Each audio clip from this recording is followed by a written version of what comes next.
وعلیکم السلام ورحمۃ اللہ وبرکاتہ۔ دیکھا ہے اللہ تعالیٰ کی آزمائش کے کیا کیا طریقے ہیں۔ آج بھی وہی اللہ ہے، اپنے بندوں کو دیکھ رہا ہے۔ اس میں موسیٰ علیہ السلام کوئی طور پر گئے 30 راتوں کے لیے، اور مالک نے 10 راتیں اور بڑھا دیں، اور پیچھے قوم فتنے میں پڑ گئی۔ حالانکہ موسیٰ علیہ السلام ہارون علیہ السلام کو کہہ کے گئے تھے کہ میرے پیچھے تم میری قوم میں میرے قائم مقام ہو، تمام معاملات درست رکھنا اور مفسد لوگوں کے پیچھے نہ چلنا، یعنی فسادیوں کے پیچھے نہ چلنا۔ اور ہارون علیہ السلام نے پوری طرح حق ادا کر دیا اس معاملے کا، لیکن قوم بڑی فسادی تھی، انہوں نے بچڑے کو معبود بنایا۔ ہارون علیہ السلام برابر ان کو منع کرتے رہے کہ دیکھو یہ شرک ہے اور تم آزمائش میں ڈال دیے گئے ہو۔ تو کہنے لگے قوم کے بڑے کہ اگر تو باز نہ آیا، چپ نہ ہوا، تو ہم تجھے قتل کر دیں گے۔ اندازہ لگائے، قتل کی دھمکیاں دینا مفسد لوگوں کی بڑی پرانی سنت ہے۔ دائی کو، ایمان خالص کی دعوت دینے والوں کو یہ قتل کی دھمکیاں دیتے ہیں۔ اس طرح ان کو توحید سے چڑ ہے، ایمان خالص سے چڑ ہوتی ہے ان فسادیوں کو۔ بہرحال موسیٰ علیہ السلام جب واپس آئے تو دیکھا قوم گمراہ ہو گئی ہے، شرک ان کے اندر آ گیا ہے۔ تو اندازہ لگائیے وہ تختیاں جو ہدایت کی اس کے اوپر تحریر تھی، کمانڈس تھیں، ان تک کو ایک طرف پھینک دیا اور برس پڑے قوم کے اوپر۔ چونکہ شرک کا جب معاملہ آتا ہے تو پھر بندہ اس کو برداشت نہیں کر سکتا ہے، اور جو جتنا زیادہ مومن ہوگا اتنا زیادہ اس کو تکلیف ہوگی۔ تو پہلے تو اپنے بھائی کی داڑھی بھی کھینچی اور کہا کہ میں نے تمہیں کہا نہیں تھا کہ، یعنی اپنی ساری وہ باتیں یاد دلائیں۔ تو انہوں نے کہا کہ میری ماں کے بیٹے ان لوگوں کے سامنے، فسادیوں کے سامنے تو میری بےزتی نہ کر، اور یعنی میری گرفت نہ کر۔ میں نے ان کو بہت سمجھایا تھا تاکہ یہ مجھے قتل کرنے لگے تھے۔ تو چونکہ موسیٰ علیہ السلام غیب نہیں جانتے تھے کہ ہارون علیہ السلام نے کتنی کوشش کی ہے، تو پھر ان کو چھوڑ کر پھر اللہ کی طرف بھی متوجہ ہوئے ہیں کہ مالک مجھے معاف کر، جو میں نے یہ بھائی کے اوپر ذرا سختی کی ہے، اور میرے بھائی کو بھی معاف کر، اور ہم دونوں کو معاف کر دے۔ اور پھر سامری کی طرف جو سب سے بڑا سرغنہ تھا یہ شرک لانے والا سرغنہ، ہمیشہ اللہ تعالیٰ نے سرغنوں کو طاغوت کہا ہے۔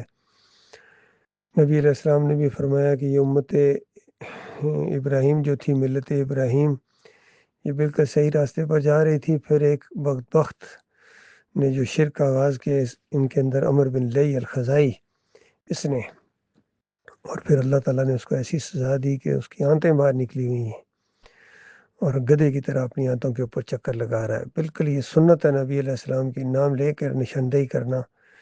اسی سنت کو اس دور کے اندر تازہ کیا تھا ڈاکٹر مسعود الدین عثمانی رحمۃ اللہ علیہ نے، اور شرک لانے والوں کی نشاندہی کی، اور کہا کہ جس طرح اس شرک لانے والے کے ساتھ اللہ نے کیا ہے، اس امت کے اندر جو قبر پرستی کا شرک آیا ہے، یہ احمد ابن حنبل کے ذریعے، ابن تیمیہ، ابن قیم، اور یہ سارا انہوں نے پھر اس کو آگے بڑھایا ہے۔ انہوں نے اللہ کی کتاب کا ساتھ دینے کی بجائے فسادیوں کا ساتھ دیا ہے، مفسد لوگوں کا، مشرک لوگوں کا ان کے اوپر اثر ہو گیا، اور اس طرح انہوں نے یہ قبر پرستی کا شرک لے کے آ گئے ہیں اس امت کے اندر۔ بالکل تاریخ نے پھر کروٹ لی ہے۔ یہ توحید کی دعوت اٹھی تھی اس دور کے اندر ڈاکٹر عثمانی رحمۃ اللہ علیہ کے ذریعے، ایک جماعت بن گئی، اور آہستہ آہستہ پھر شیطان کا اس کے اوپر وار ہوا۔ محمد حنیف جو امیر بنائے گئے تھے ان کے اوپر وہی وار ہوا، اسی شیطان کا جس نے پہلوں کو گمراہ کیا تھا۔ اور محمد حنیف کے دماغ کے اندر یہ چیز آ گئی کہ پورے خاندان یعقوب علیہ السلام نے یوسف علیہ السلام کو سجدہ کیا تھا، اندازہ لگائیے۔ اس طرح اس کی مت ماری گئی، اور اس نے فسادیوں کا راستہ اختیار کیا۔ ابن کثیر کی تفسیر کو لیا، یا یہ دوسرے جتنے بدعقیدہ قسم کے لوگوں نے جو تفسیریں کی ہیں، اعلیٰ حضرت ہوں یا ابو العلا ہوں یا ڈاکٹر اسرار ہوں، اس کے راستے کے اوپر چلے ہیں محمد حنیف، اور جماعت کے سرفروں نے اس کا ساتھ دیا ہے، قرآن کے مقابلے میں، صحیح حدیث کے مقابلے میں، ایمان کے مقابلے میں شرک کا ساتھ دیا ہے انہوں نے۔ بہت سمجھایا ان کو 7-8 سال ان کو سمجھاتے رہے ہیں ہر اینگل سے، لیکن یہ انہوں نے ضد اور انا کا مسئلہ بنا لیا اور اسی شرک کے اوپر ڈٹ گئے۔ اور آزمائش تو ہونی تھی، آزمائش ہوئی ہے ان کی، ہر دور کے اندر آزمائش ہوتی ہے۔ جس طرح اس قوم کی اس وقت آزمائش ہوئی تھی، اکثریت ڈیر ہو گئی۔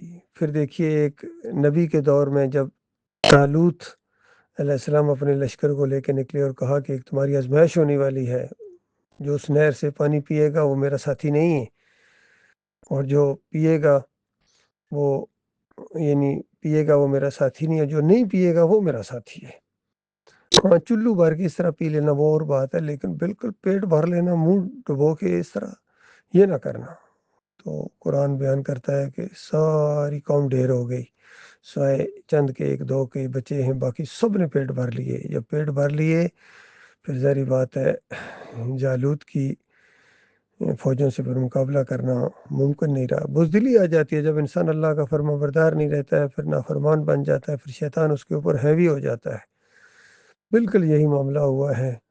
جو پوری دنیا کا رنگ جہان بدلی کرنے کا ارادہ رکھتے تھے، ان کا اپنا ایمان بدلی ہو گیا اور اس طرح بزدل ہو گئے ہیں۔ جو کام کرنے والا تھا وہ کام کرنا چھوڑ دیا ہے، جو نہیں کام کرنے والے تھے وہ کام کرنے شروع کر دیے انہوں نے۔ بہرحال اللہ تعالیٰ نے اپنے مخلص بندوں کو بچایا اس شرک سے، اور اسی ایمان کی دعوت کو ہم جاری رکھے ہوئے ہیں۔ یہی ہمارا ایمان ہے، عقیدہ ہے۔ ہمارا کسی مسلک سے کوئی تعلق نہیں، نہ بریلوی، نہ دیوبندی، نہ اہل حدیث، نہ سلفی، نہ حنبلی، یہاں کے سعودی، سب کے اندر شرک ہے، یقین نہیں کریں، میں نے بڑے قریب سے ان کو دیکھا ہے۔ اور اس اجرت کے اوپر تو سب نے ایکا کیا ہوا ہے، اتحاد کر لیا ہوا ہے، انہوں نے اجماع کر لیا ہے پوری طرح اس کفر کے اوپر، اس اجرت کے اوپر۔ نماز پڑھانے کے پیسے لیتے ہیں ان کے مولوی، اذان دینے کے پیسے لیتے ہیں مؤذن، ابھی رمضان آ رہا، تراویح پڑھانے کے پیسے لیں گے۔ یہ کھانے پینے کا ایک ان کا ایکٹیویٹیز کا ایک ذریعہ بنا دیا اس مہینے کو، جو خالص اللہ کی بندگی اور اللہ کی رضا کا معاملہ تھا، کہ جو اللہ کی رضا کے لیے ایمان اور احتساب کے ساتھ روزے رکھے گا اس کے پچھلے گناہ معاف کر دیے جاتے ہیں۔ جو قیام اللیل کرے گا تراویح خالص اللہ کی رضا کے لیے، اس کے پچھلے گناہ معاف کر دیے جاتے ہیں۔ جو لیلۃ القدر ایمان اور احتساب کے ساتھ اس میں عبادت کرے گا اس کے پچھلے گناہ معاف کر دیے جاتے ہیں۔ دیکھیں ہر جگہ ایمان اور احتساب، ایمان اور احتساب۔ آج ان کی ایمان کے ہاں کوئی قدر ہی نہیں ہے، ان کی سرفروں کی دوڑے جا رہے ہیں دنیا کے پیچھے، اور کفر و شرک اس قوم کو گمبد کا پجاری بنا دیا، نبیوں کا پجاری بنا دیا۔ یہ سجدے کرتے ہیں، کوئی پیروں کو سجدے کرتا ہے، کوئی گمبد کو سجدے کرتا ہے، کوئی نبیوں کو سجدے ثابت کر رہا ہے۔ سب نے ایک ہی انداز اختیار کیا ہے، سب میں شرک ہے، کسی میں کم ہے، کسی میں زیادہ ہے۔ بچے گا وہی جس کو اللہ نے بچایا ہے۔ اللہ تعالیٰ ایسے مخلص لوگوں کو قائم رکھے اور مخلص لوگوں کو ہمارا ساتھی بنائے، جو مل کے اللہ کی دعوت کو آگے بڑھائیں۔